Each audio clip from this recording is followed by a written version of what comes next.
नमस्कार, मैं अशोक कुमार पांडे और स्वागत है आपका द क्रेडिबल न्यूज पर। इस देश में ऐसा लगता है कि पॉल्यूशन से ज्यादा तो बाबा हो गए हैं और कुहासे से ज्यादा, जिसको स्मॉग हम लोग कहते हैं, उससे ज्यादा जगत गुरु हो गए हैं। ऐसे ही एक जगत गुरु हैं, अब कितने जगत गुरु हैं वो तो आप देख लीजिएगा, लेकिन ऐसे ही एक जगत गुरु है अयोध्या के परमहंस आचार्य। नाम कितना सुंदर है, परमहंस। लेकिन बातें इनकी इतनी गजब की होती हैं कि सुनने के बाद आपको हंसी आएगी। आप मीम देखना छोड़ देंगे, आप जो रील देखते रहते हैं वो छोड़ देंगे, आप इनको देख के ही इतना हंस लेंगे कि दिन भर का हंसी का कोटा आपका पूरा हो जाएगा। अब 2-3 दिन पहले की बात है कि राजनाथ सिंह के हवाले से एक खबर वायरल हुई सोशल मीडिया पर, जिसमें बताया गया कि राजनाथ सिंह ने कहा है कि नरेंद्र मोदी के ऊपर जादू टोना कर दिया गया है कुछ। हालांकि मुझे नहीं लगता है, मैं राजनाथ सिंह को पिछले 30-35 सालों से देख रहा हूं। बीच बीच में कुछ बयान आते रहते हैं, लेकिन इस तरह का बयान राजनाथ सिंह देंगे ये अपने आप में हास्यास्पद बात है। इस तरह का बयान उन्होंने नहीं दिया होगा, लेकिन व्हाट्सएप पे यह बयान चल रहा था। तो व्हाट्सएप तो आजकल बाबा लोग भी जम के इस्तेमाल करते हैं, तो ये परमहंस जी जो हैं, इनके पास भी लगता है व्हाट्सएप पर बयान चला गया और फिर इनके अंदर खुजली मची कि चलो थोड़ा सा हम भी वायरल हो जाएं, कुछ बक दें मीडिया में ऐसा कि हम भी थोड़ा वायरल हो जाएं, थोड़ी हमारी भी चर्चा हो जाए, थोड़ा हमारा भी बाजार गर्म हो जाए, थोड़ा हम भी दिखा दें कि हैं। दूसरे दूसरे बाबा आजकल बड़े हिट हैं, शंकराचार्य जी बड़े हिट हैं, उन पर बहुत बात हो रही है। वो बागेश्वर वाला बाबा बहुत हिट हो रहा है, नए नए लड़के भी हिट हो रहे हैं, तो इनको लगा होगा ये भी जरा सा हिट हो जाए। दरअसल जो रील बनाने वाले हैं और जो बाबा हैं, कई बार तो मुझे एक जैसे ही लगते हैं। जैसे रील बनाने वाले दिन रात वायरल होने की कोशिश करते हैं और उसके चक्कर में उल्टा सीधा वीडियो बनाते रहते हैं, वैसे ही कई बाबा हैं जो उल्टी सीधी बातें लगातार करते रहते हैं कि नजर में बने रहें। परमहंस ने इसके पहले भी बहुत सारी बातें की हैं, लेकिन अभी ये वाला वीडियो आप देख लीजिए। ऐसा कैसे हो गया? लेकिन तब तक एक खबर मिली कि देश के माननीय रक्षा मंत्री श्री राजनाथ सिंह जी ने बड़ी गोपनीय बात बताया। उन्होंने कहा कि मोदी जी के बढ़ते हुए प्रभाव को दुनिया ने देख करके कुछ तंत्र मंत्र करा करके वशीकरण किया है। तभी हम समझ गए कि जरूर दाल में काला है। हम ध्यान लगाए तो पता चला कि अमेरिका के जो राष्ट्रपति ट्रंप है, ये ट्रंप ने जो है ये तंत्र मंत्र करा के वशीकरण किया था। तो आज हम लोगों ने जो है वैदिक मंत्रों का यहाँ पाठ किया है और इससे जो है अब मोदी जी के ऊपर कोई वशीकरण और तंत्र मंत्र का असर नहीं पड़ेगा। और मोदी जी से निवेदन है कि ऐसा कोई भी कानून न बनाए कि आपस में मतभेद पैदा हो और देश का विकास रुक जाए। मोदी जी से देश को बड़ी अपेक्षाएं हैं और देश निरंतर आगे बढ़ रहा है, इसी तरह आगे बढ़ता रहा है और दोबारा इस तरह से कोई ऐसा न हो, ये मैं आशा करता हूँ। और हम लोग अयोध्या से मोदी जी के लिए लगातार पूजा पाठ करते रहेंगे कि उनके ऊपर तंत्र मंत्र का प्रभाव नहीं पड़ेगा और देश निरंतर आगे बढ़े। वंदे मातरम। महाराज ये अब देखिए, अब देख के हंस लीजिएगा आराम से, लेकिन कुछ गंभीर बातें हैं उसको सुन लीजिए।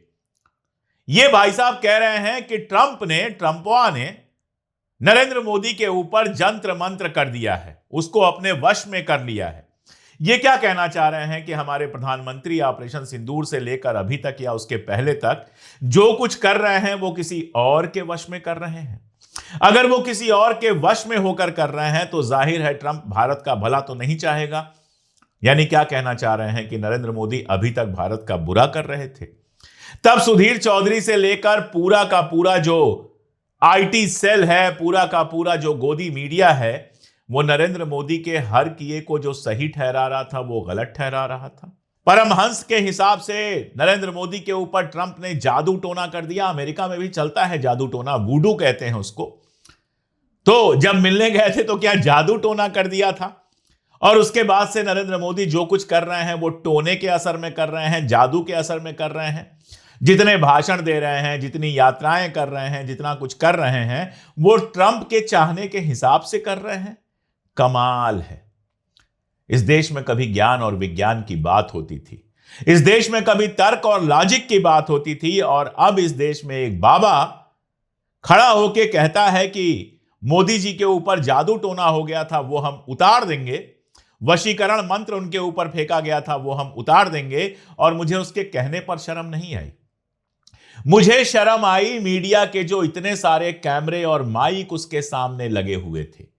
एक आदमी नहीं था वहां पर जो कहता कि क्या बकवास कर रहे हो, जहां इंटरनेशनल डिप्लोमेसी की बात है वहां तुम जादू टोना और वश में करने की बात कर रहे हो। अगर वाकई इतनी औकात होती, वाकई इतनी हिम्मत होती कि किसी को तुम वश में कर पाते, तो सबसे पहले तुमने पीएम मोदी को वश में कर लिया होता, शहर के सारे सेठों को वश में कर लिया होता और सारे हिंदुस्तान को वश में कर लिया होता, और वश में करके तुम भारत के प्रधानमंत्री, राष्ट्रपति और जाने क्या क्या बन जाते। मैं तो सीधी चुनौती दे रहा हूं, अगर मैं वहां पे होता, मेरा माइक वहां पे होता, तो मैं कहता, सुनिए परमहंस जी, मेरी सीधी चुनौती है आपको, मैं आपके सामने 24 घंटे बैठा रहूंगा, जरा मुझे वश में करके दिखा दीजिए, अपना वशीकरण मंत्र चला दीजिए। ये क्या बेवकूफियां हैं जिनको मेन स्ट्रीमिंग की जा रही है? ये क्या वहशियाना पागलपन वाली बातें हैं जिन बातों को मीडिया में स्टैब्लिश किया जा रहा है, जिनको सुनने के लिए, सुनाने के लिए सैकड़ों कैमरे लग जा रहे हैं, सैकड़ों माइक लग जा रहे हैं, जिन पत्रकारों के पास इस देश की दुनिया भर की समस्याएं हैं, गरीबी है, बेरोजगारी है, सांप्रदायिकता है, यह सब दिखाने का वक्त नहीं है, वो ऐसे बाबाओं को 24 घंटे लाइमलाइट करते रहते हैं। ऐसा लगता है कि इनके बीच में भी आपस में कुछ सेटिंग है। और ये जो बाबा हैं, परमहंस, जो अपने आप को जगत गुरु कहते हैं, मैं इन लोगों को कोई जगत गुरु नहीं मानता। ये अपने चेलों के गुरु होंगे, उनको भी अपनी ही तरह बर्बाद करेंगे। दुनिया को तो ये क्या सिखाएंगे? दुनिया में तो इस तरह के वीडियो अगर जाएंगे तो सिर्फ और सिर्फ देश का मजाक उड़ेगा कि ऐसे लोगों को इतने कैमरे मिल रहे हैं। खैर, ये पहले भी बहुत सारा तमाशा कर चुके हैं, इनकी मानसिकता कैसी है वो आप समझ सकते हैं। बहराइच में जब हिंसा हुई थी उसके बाद इनका कमेंट आया था कि हिंदुओं को 3 मिनट की छूट मिल जाए तो पूरे भारत में पत्थरबाज, लौ जिहादी और आतंकवादियों को जमीन के 100 फीट नीचे 3 मिनट में गाड़ देंगे। ये बयान है एक बाबा का, हिंदू धर्म के बाबा का यह बयान है, या फिर सड़क के किसी गुंडे का बयान है? आंध्र प्रदेश में एक टी राजा हैं जो इस तरह के बयान देते रहते हैं, और भी इस तरह के बहुत सारे लोग हैं जो बयान देते रहते हैं, लेकिन दाढ़ी बढ़ाकर, गले में पवित्र रुद्राक्ष धारण करके, और इस तरह की घटिया बात, इस तरह की हिंसक बात। इस देश में कानून होता तो इस डायलॉग के बाद 2 संप्रदायों के बीच में वैमनस्यता फैलाने के लिए इनको अंदर कर दिया जाता।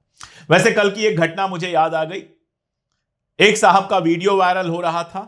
नेताजी सुभाष चंद्र बोस को माला पहनाते हैं और कहते हैं कि नेताजी ने कहा था कि तुम मुझे खून दो, मैं तुम्हें आजादी दूंगा, और मैं कहता हूं तुम मुझे खून दो और मैं इसके आगे नहीं बोलूंगा, वो मेरी भाषा नहीं है।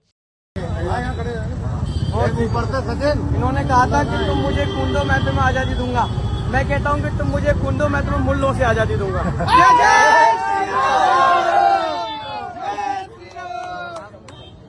उसके बाद खबर आई कि उनको गिरफ्तार कर लिया गया है और उनके खिलाफ केस दर्ज किया है। अब मूर्खता की अगर हद नहीं होती तो इनको पता होता कि नेताजी सुभाष चंद्र बोस की सेना में मुसलमानों की क्या स्थिति थी, कितने मुसलमान थे। इनको मालूम होता कि जय हिंद का नारा भी एक मुसलमान का दिया हुआ है। खैर, ऐसे मूर्खों से तो क्या बात करना। मैं जानता हूं कुछ दिन में जमानत हो जाएगी और फिर आके नफरत फैलाएगा, लेकिन जब जो लोग अपने आप को धर्मगुरु कहते हैं वो इस तरह की नफरतें फैलाते हैं तो उनके साथ क्या होना चाहिए, यह सवाल मैं आप पे छोड़ता हूं। सितंबर 2021 की बात है जब इन्होंने कहा था कि 2 अक्टूबर तक भारत को हिंदू राष्ट्र घोषित नहीं किया गया, या फिर हिंदू राष्ट्र के मसले पर भारत सरकार ने उनसे बात नहीं की तो वो सरयू नदी में जल समाधि ले लेंगे। अब देखिए, ऐसे बाबाओं के बारे में नेता भी जानते हैं कि इनकी क्या औकात है। इसलिए ना सरकार ने कोई बात की, ना मोदी ने सुनी, ना इस पर कोई बयान आया। अब जब बयान नहीं आया, कुछ नहीं आया, तो बेचारे को पानी में जल समाधि ले लेनी चाहिए थी। कम से कम अपनी जबान का इतना पक्का तो होना चाहिए था, लेकिन इतनी हिम्मत कहां है। वायरल होने के लिए डायलॉग दे दिया और उसके बाद जब फंसे पलट के पूछा गया तो कहा गया मेरे पास सरयू का पानी है और मैं उसी में जो है नाक डुबाकर समाधि ले लूंगा।